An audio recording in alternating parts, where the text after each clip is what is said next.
Lestat here, hope you guys are doing well. A big thank you to Tally for allowing me to upload on his channel. I was pleasantly surprised when he reached out, and it's an honor to be able to do this for you. Today we're going to be profiling my Darklord deck. If you guys enjoy this video, be sure to stand outside the like button's house until they wake up wearing a Michael Myers mask. Leave a comment down below and subscribe to our channels for more awesome video content. Without further ado, let's get right into it.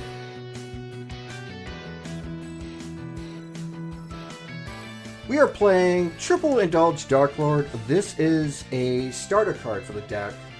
Whenever Indulged is summoned, normal or special, you can place a Darklord monster on your opponent's side of the field and then add another one to your hand.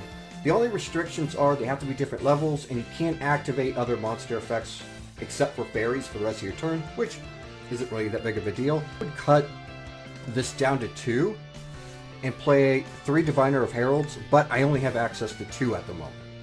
The reason for this is because I think it's a better starter card than Indulge, because it allows you to dump your Trias into Grave. This is essentially a 1-card combo into your Condemned Darklord. Basically, you want to summon your Diviner, send your Trias to Grave.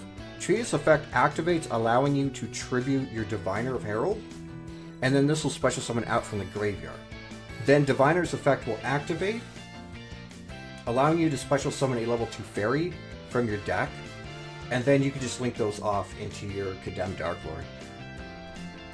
We're playing one Darklord Morningstar. I wish I could cut this out, only because it does contribute to the brick problem somewhat, but the first Darklord's effect in your extra deck is too good not to play this, because when this is used as fusion material, you're able to nuke your opponent's entire board.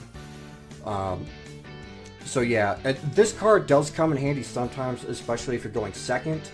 But if you're going first, it really doesn't do you any good. There are times I was thinking about side decking this, because the nuke effect for the first Darklord only really comes in handy if you're going second.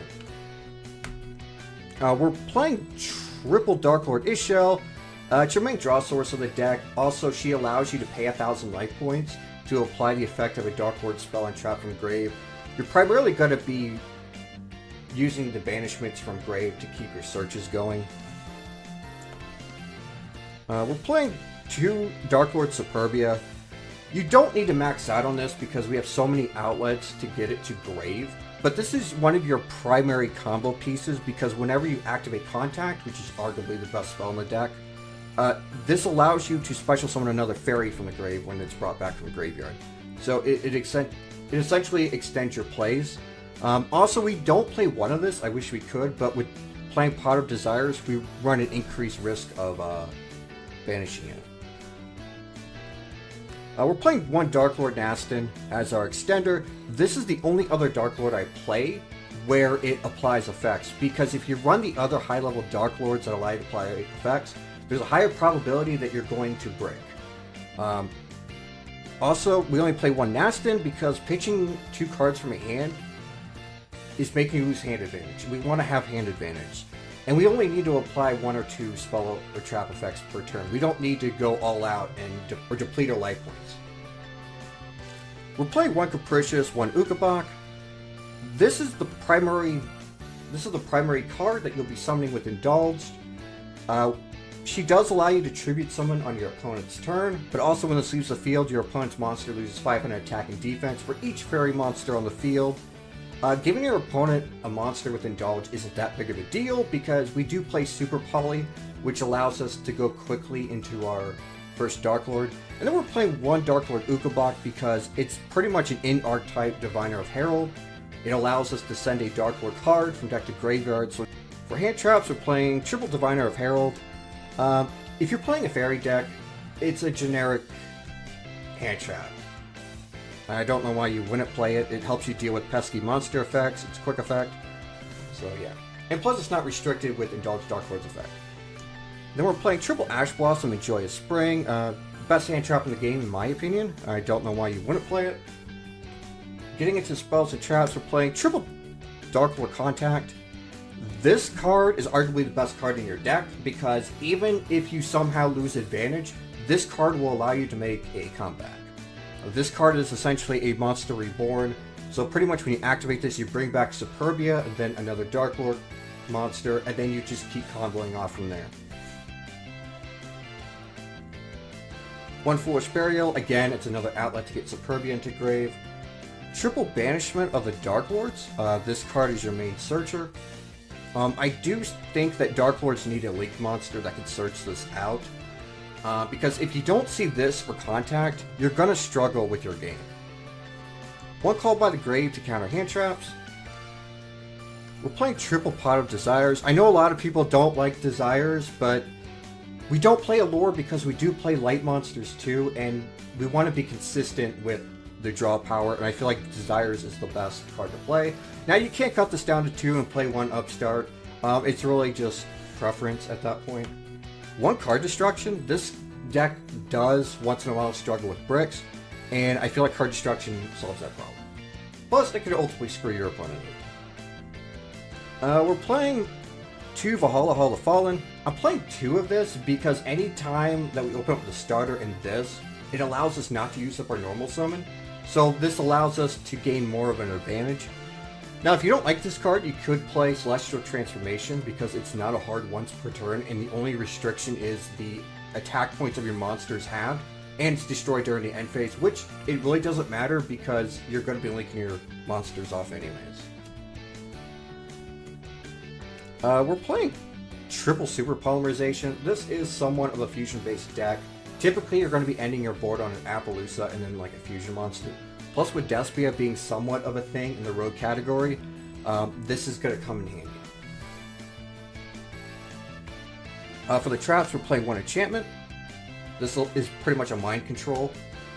And we're playing 1 Darklord Uprising. It's a generic fusion card for Darklords. A lot of people ask me why don't I play more traps. It's because, again, I don't want to be increasing the number of bricks. You gotta have a way to send them to grave. Getting into the extra deck, we're playing 1 the first Darklord. This card, again, if you use Darklord Morningstar as material, you're able to nuke your opponent's board. This effectively comes in handy when you're going second, which is why I'm considering moving Darklord Morningstar to the side deck. But also, as long as he's on the field, your fairy monsters can't be targeted by card effects, and quick effect, you can pay a 1,000 life point special summon a fairy generic monster from hand or graveyard. So again, you could bring back Superbia,